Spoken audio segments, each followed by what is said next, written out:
খালামুনি, তোমাকে দেখতে না অনেক লোক এসেছে, আর একটা ছেলে দেখতে অনেক হ্যান্ডসাম, তোমার সাথে তো মানাবে। হ্যালো, কে বলছেন? আমি অয়ন। কেমন আছেন আপনি? ভালো, আপনি? ভালো আছি। আপনি অনেক সুন্দর করে কথা বলেন। Thank you. আপনি এভাবে তাকিয়ে আছেন কেন? আপনাকে আজ বেশ সুন্দর লাগছে। Thank you. আচ্ছা, আপনার পছন্দের রং কি? আমার সব রঙই পছন্দ। আপনার? সাদা। আপনি কখনো প্রেম করেননি? আচ্ছা, আপনি কি এটা জানার জন্য আজকে দেখা করতে চাইছেন? এমনি জিজ্ঞেস করলাম। আমি আসলে এই বিষয়গুলো নিয়ে কথা বলতে চাই না। আপনার কাছে অনেক হ্যান্ডসাম লাগছে। আমাকে আপনার পছন্দ হয়েছে? ভালো লাগার বিষয়টা আসলে এক দুই দিনে হয় না। কি খবর? আসসালামু আলাইকুম। বাবা, আমি অনন্যার বাবা। অনন্য আসলে একটা চিঠি রেখে বাসা থেকে বের হয়ে গেছে যে। অয়ন, আমি আপনাকে অনেকবার বলার চেষ্টা করেও একটা কথা কখনো বলতে পারিনি। আমি একজনকে ভালোবাসি, কিন্তু বাসা থেকে ছেলেটাকে মেনে নেয়নি। সেদিন মা বলেছিল আপনারা শুধু দেখতে আসবেন। তুমি না বললে ওরা দেখতে আসবে, এখন তো আংটি পরিয়ে দিয়ে গেল। এতে আপনার কোনো দোষ নেই। আপনি সত্যিই একজন ভালো মানুষ। আমি জানি আপনি আমাকে কখনো ক্ষমা করবেন না। আজকে যা হয়েছে তা নিয়ে আমি কখনো কোনো কথা শুনতে চাই না। আর মা, বিয়ের কথা আমাকে কখনো আর বলবে না। আমার যদি বিয়ে করতে ইচ্ছা করে আমি নিজ থেকে তোমাদেরকে বলবো। এক্সকিউজ মি, এটা আমার সিট।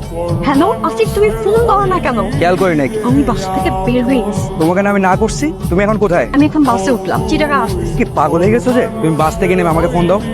একটা কথা বলি, জি বলেন। আপনারা মেয়েরা এমন কেন? মানে কখনো কি ভেবেছেন যে এই ছেলের সাথে আপনার বিয়ে ঠিক হয়েছে, সেই ছেলেকে মাঝ রাস্তায় ফেলে বিয়ের আগের দিন আপনার বয়ফ্রেন্ডের সাথে পালিয়ে যাওয়াটা কতটা বড় অন্যায় হয়েছে সেই ছেলের সাথে? না, ভাবেননি। বিয়ের দিন সেই ছেলেটার উপর দিয়ে কি যায় একটাবার সেটা ভেবে দেখেছেন? শুধুমাত্র নিজেদের কথা ভাবেন। আরে যদি বিয়েই না করেন তাহলে বিয়ের আগে কেন বলেন না? আপনি একটু ঠান্ডা হন তো। আমার কারোর কথা তো ভাবার দরকার নেই, কারণ আমার কারোর সাথে বিয়ে ঠিক হয়। আসিফের কথা বাসায় জানাজানি হওয়ার পর বাবার সাথে আমার রাগারাগি হয়। বাবা কিছুতেই বেকার ছেলে মেনে নিবে না, তাই মার সাথে রাগারাগি করে বের হয়ে গেছে। আই এম সরি, আপনি আসলে না বুঝে। আচ্ছা, আপনি এত সিরিয়াস হয়ে গেলেন কেন তখন? 2 বছর আগে আমার বিয়ে ঠিক হয়েছিল। Arrange marriage? অ্যারেঞ্জ হলো, মেয়েটাকে আমি অনেক বেশি ভালোবেসে ফেলেছিলাম। সব থেকে বেশি কষ্ট লাগতো কখন জানেন? যখন মানুষ সবকিছু জেনে আমাকে প্রশ্ন করতো তোর বউ নাকি পালিয়ে গেছে। অনেক ধন্যবাদ আপনাকে। Best of luck. এইসব পাগলামির মানে কি? পাগলামি মানে? কোথায় আমি খুশি হবো যে আমি ঢাকা থেকে চলে এসেছি, ওটাই সবকে পাগলামি বলছো? আমার পক্ষে এখন বিয়ে করা সম্ভব না। আমি তোমাকে রাখবো কোথায়, খাওয়াবো কি? বাহ, 3 বছর প্রেম করেছো, তখন এসব মনে ছিল না? তখন তো খুব বড় বড় কথা বলতাম। যেই এখন বিয়ের কথা বললাম, সিংহ থেকে হয়ে গেলাম বিরাট। এই চলো, তুমি আমার সাথে চলো। তুমি ঢাকায় চলে যাবা। আমার পক্ষে এখন কিছু করা সম্ভব না। লজ্জা লাগে আমার এটা ভাবতে যে তোমার মতো ছেলেকে আমি ভালোবাসছি। শোন, কোনো সমস্যা? আচ্ছা, এখন কি বাস পাবো? এখন পাবেন না, রাতে পাবেন। তাহলে এখন কি হবে? আপনি চাইলে আমি আপনাকে একটা হেল্প করতে পারি। হচ্ছে আমার বোন ঐশী। ভাইয়া আমাকে সবকিছুই বলেছে। আপনি একটা কাজ করেন না, আপনি আমাদের বাসায় চলেন। আম্মু, আমি আমার একটা ফ্রেন্ডের বাসায় আসছি। চিটাগাং? আন্টি, যা হবার তো হয়ে গেছে, বাদ দেন না। আপনাদের ফ্যামিলির সবাই অনেক ভালো। ওমা, ও কাল ঢাকায় চলে যাচ্ছে। কেন মা, আর 2 দিন থেকে যাও? আন্টি, আমার বাসায় একটা ইম্পর্টেন্ট কাজ আছে। ও, কার সাথে যাবা? ভাইয়া বাসে তুলে দিয়ে আসবে। তুই ঢাকা দিয়ে আয়। মেয়েটা একা একা যাবে, দিয়ে আয় না। মা, কোথায় গেছিলি তুই? আব্বু, মানে আব্বু, উনি আমার বান্ধবীর ভাই, আমাকে দিতে আসছে। উনি আসিস না। বেশি লাভ ইউটিউব আপনার তুমি কিন্তু মাঝে মাঝে এসো বাবা। চর খেতে। না না, কি যে বলো। হাই, আজকের ব্যাপারটার জন্য সরি। না না, আপনার মন ভালো হয়েছে এখন? মন বেশি খারাপ থাকলে বলবেন, একদিন আড্ডা দেবো একসাথে। একদিন দুইজন মিলে কফি খাবো। Good night. আপনি খুব সুন্দর করে কথা বলেন, আমরা কিন্তু ফ্রেন্ড হতে পারি।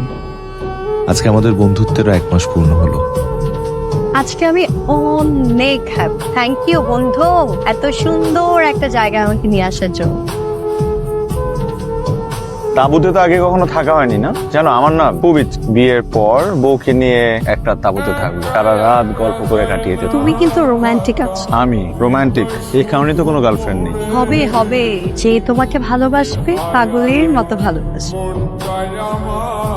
অনন্যা, কেমন আছো? ভালো আছি, তুমি কেমন আছো? আমি হাই, আমি ইরা, অয়নের গার্লফ্রেন্ড। তোমাদেরকে খুব সুন্দর মানিয়েছে, তুমিও ভীষণ মিষ্টি।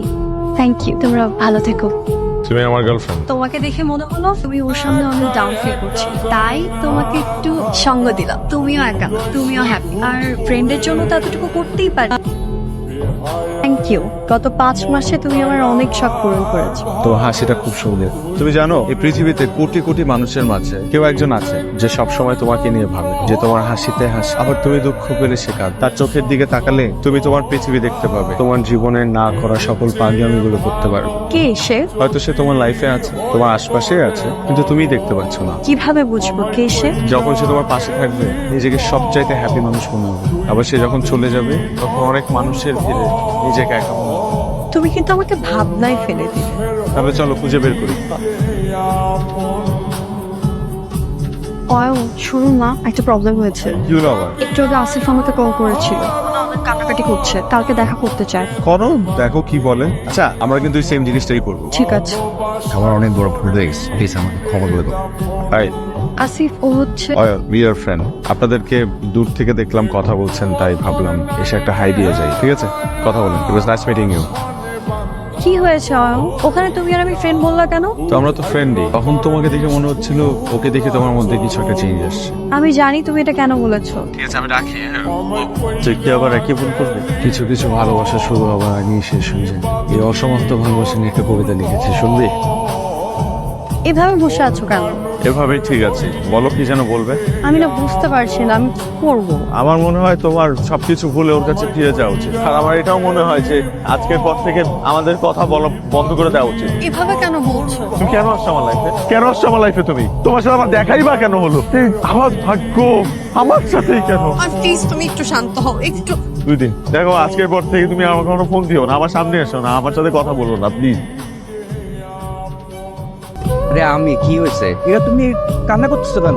আই প্রমিস আমি আর তোমাকে কখনো কষ্ট দিব। তোমার জন্য কান্না করছি আসিফ, আমি অন্য একজনকে ভালোবাসি। এরা আসিফ কোথায়? আমি চলে যেতে বলেছি, কেন চলে যেতে বলেছে? কারণ আমার তোমাকে লাগবে। আমার মনে হয় আসিফ তোমার জন্য বেস্ট। আমার বেস্ট কাউকে না, আমার মতো একজনকে প্রয়োজন। আসিফ তোমাকে অনেক দেশ ঘুরাবে, তোমার সব স্বপ্ন পূরণ করবে। কিন্তু আমি তোমার সাথে ক্যাম্পে যেতে চাই। তুমি আবারও আমাকে ছেড়ে চলে যাবে, তবে আবারও কষ্ট পাবো। যাবো না।